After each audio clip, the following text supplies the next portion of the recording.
So let's go back to the phone lines, talk to Sue in Tacoma, Washington. Hi, Sue. Hi, Hank. How are you today? I'm okay. So I'm in a Bible study currently, and we're studying the armor of God. And part of it deals with how Satan lies and deceives and influences us. Yes.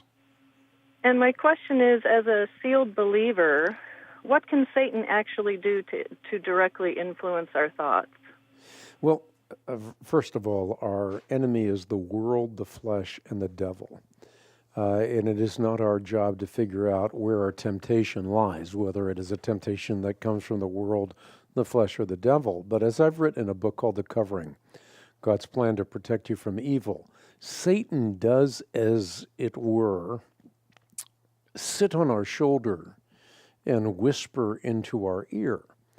The whisper cannot be heard with the physical ear, but it can penetrate the ear of the mind. And therefore, we're instructed by the Apostle Paul in Ephesians chapter 6, verses 10 through 20, to put on the whole armor of God so that we can take our stand against principalities and powers of darkness. The real issue is if we put on the full armor of God, we're invincible in spiritual warfare. If we do not, well, then we're guaranteed casualties. So even though we are sealed in the Holy Spirit, he can still have an influence in our mind? Oh, absolutely. There's no question whatsoever that Satan cannot possess us because we're possessed by the Holy Spirit. And I think that's the implication of what you're saying, and rightly so. Nonetheless, we are tempted every single day. I mean, we can be tempted by the world, right? The things of the world. Instead of ordering our lives around the divine, we end up ordering our lives around the temporal. So we can face temptation from the world.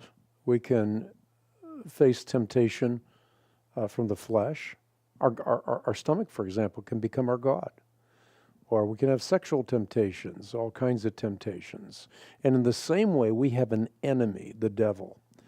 And I will tell you, without any equivocation, without any qualification, having lived on this planet quite a long time, that the spiritual warfare that is part of why we put on the covering or the full armor of God is as real as can be. Satan is not physical, but he is real, and he can tempt us. How that works, again, I tried to give you an analogy or a metaphor, a simile, an extended metaphor using the word like, but nonetheless, I mean, he can most certainly tempt us. And therefore, we're told by Paul that our struggle is not against flesh and blood, but against spiritual powers in heavenly realms. So put on the full armor of God, says Paul. Again, I wrote a book on it. It's called The Covering, God's Plan to Protect You from Evil. We'll be right back with more.